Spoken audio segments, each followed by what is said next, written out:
Elhamdülillah, innel hamdalillah, nahmaduhu ve nasta'inuhu ve nasta'gfiruh ve na'udhu billahi min şururi enfusina ve min seyyiati a'malina.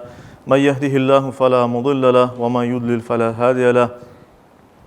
Neşhedü en la ilahe illallah vahdehu la şerike leh ve neşhedü enne Muhammeden abduhu ve resuluhu ersele.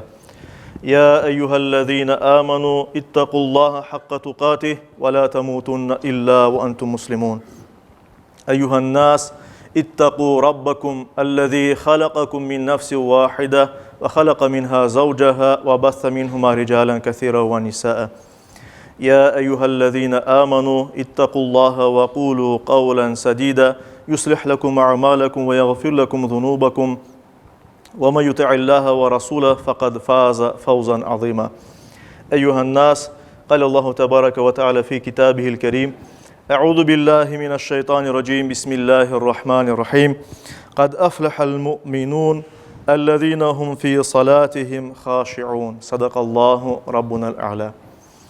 Saygılı ve hürmetli dindaşlarım, hürmetli Müslümanlar, bizler mümin deyip imanın altı esasına Allah-u Teala'dan kelgen her şeyi Peygamberimiz Muhammed Mustafa sallallahu aleyhi ve sellem sahih hadislerinde anlatkan her bir şeyge inangan kimselerge deyip aytamız. Böylece iman esaslarına, yani Allah'ın özüne, Allah'ın bar olganına, Allah'ın bir olganına, daha sonra Allah'ın meleklerine, peygamberlerine, mukaddes kitaplarına inangan, ondan sonra gelecek dünyaya, ahiretke, yani cennet ve cehennemge inangan ve böylece Allah'ın takdirine, bu dünyada her şey, yaxşı şeylerde, yaramay şeylerde Allah'tan kelgende inangan kimselerge bizler mümin deyip aytamız. İşte mümin kimseler iman etken kimseler demektir. İman ise bir insanın yüreğine iman kelgen ise elbette o endi artık Allah-u Teala'ga nispeten, Allah'a, Rabbimizge nispeten bazı bir vazifelerini yerine getirmek gerek. En birinci Allah'a kul olmak gerek. Yani vazifelerini yerine getirmek Allah'a kul olmak demektir. Bunu becermek için bir müminde, bir Müslümanda nasıl hususiyetler olmak gerek? Yani nasıl olmak gerekmez ki biz Allah'a güzel kul olayık? Bunun hakkında Yüce Rabbimiz Allah-u Teala Kur'an-ı Kerim'de birkaç yerde anlata. Diyor ki Müslümanlar Allah'ın adı anılganda yürekleri titremek gerek. Ve mümin olan, Müslüman olan kullar Allah'a asla şirk koşmazlar. Allah'tan gayrı başka bir kimseden ya da bir şeyden bir şey istemezler ve kelimesine inanmazlar. Bilirler ki bu dünyada her şey Allah'tandır. Müslüman ve mümin kimseler her daim Allah'ın emirlerini yerine getirirler, yasaklarından uzak dururlar, ırzlarını, namuslarını korçalarlar, ana babasına of böyle aytmazlar ve mallarının, canlarının Allah yolunda cihat eteler. Asıl da onlara bir şey verilgende, imanet etilgende ona hıyanetlik yapmazlar. Yetim hakkını aşamazlar. Tarlıkta ve bollukta her bir alda infak eteler. Allah yolunda masraf eteler. Helal ve temiz şeylerden aşaylar. Asla yalan aytmaylar. Yalan şahitlik yapmaylar vesaire gibi mümin Müslümanların hususiyetleri nasıl olmak gerekliği Kur'an-ı Kerim'de bizlerge anlatılar.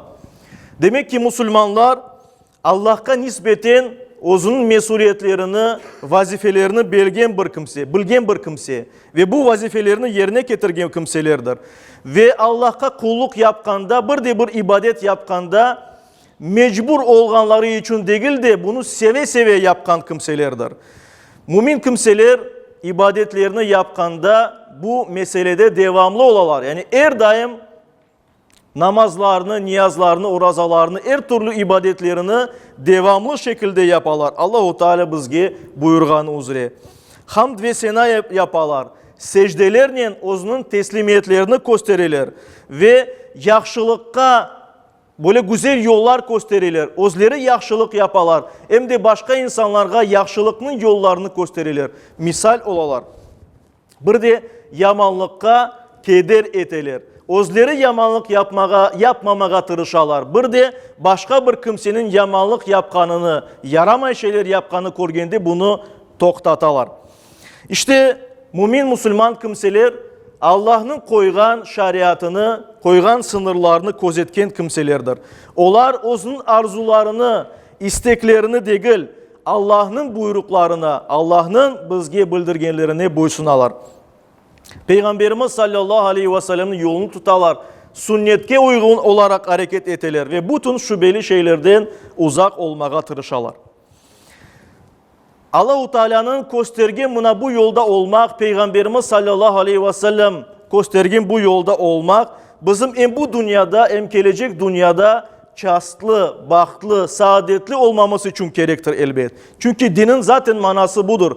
Bizlerini, insanlarını bahtlı yapmaktır. Buna göre de elbet böylece hareket etken, Allah'ın yolunda olmağa tırışkan mümin Müslümanlar başka insanlardan fark eteler, farklı olurlar. Elbette farklı olurlar. Çünkü onlar hesapka inanalar.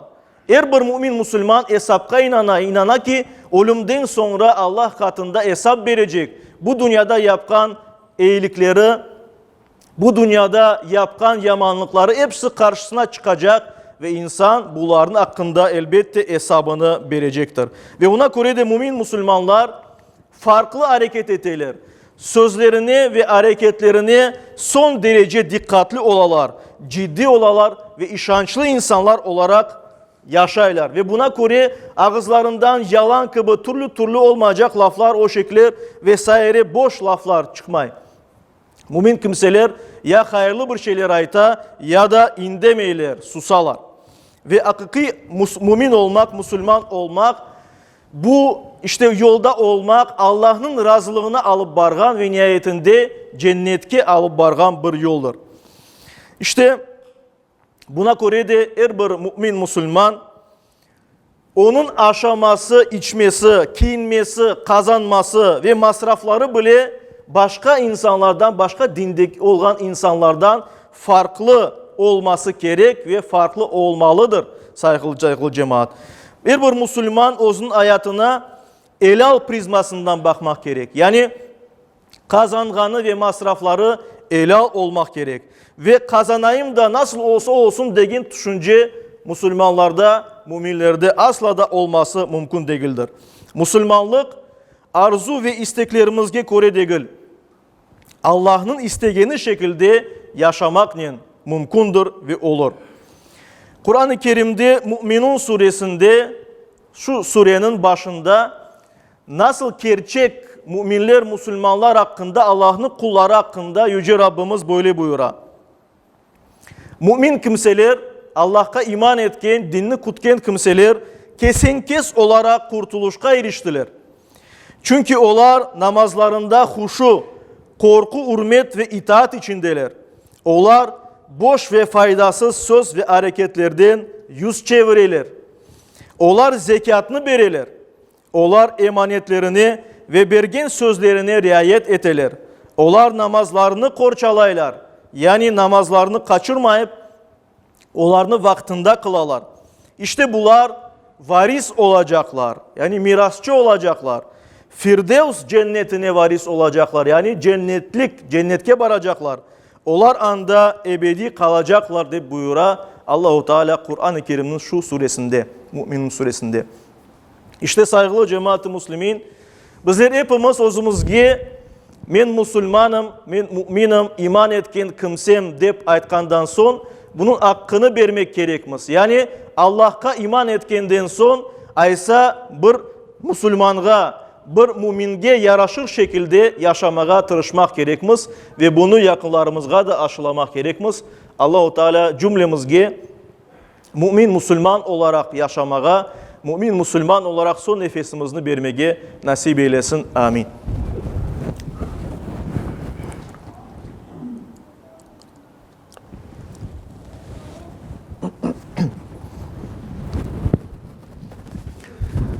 Elhamdülillah ve salatu ve selamu ala Resulillah ve usiku ve nefsel asete bi takvallah.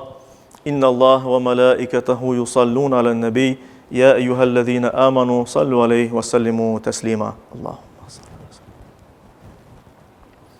وارض اللهم عن خلفاء الأربعة أبي بكر وعمر وعثمان وعلي وعن سائر الآل والصحابة والتابعين ومن تبعهم بإحسان إلى يوم الدين وعنا معهم بعفوك وكرمك يا أكرم الأكرمين ويا أرحم الراحمين. اللهم أعز الإسلام والمسلمين. اللهم أعز الإسلام والمسلمين. اللهم أعز الإسلام والمسلمين واحم حوزة الدين ودمر أعداء الدين وألف بين قلوب المسلمين ووحد صفوفهم واجمع كلمتهم على الحق يا رب العالمين وانصر دينك وكتابك وسنة نبيك محمد صلى الله عليه وسلم وآله أجمعين. عباد الله، إن الله يأمر بالعدل والإحسان وإيتاء ذي القربى وينهى عن الفحشاء والمنكر والبغي يعظكم لعلكم تذكرون. صدق الله ربنا الأعلى وأقيموا الصلاة.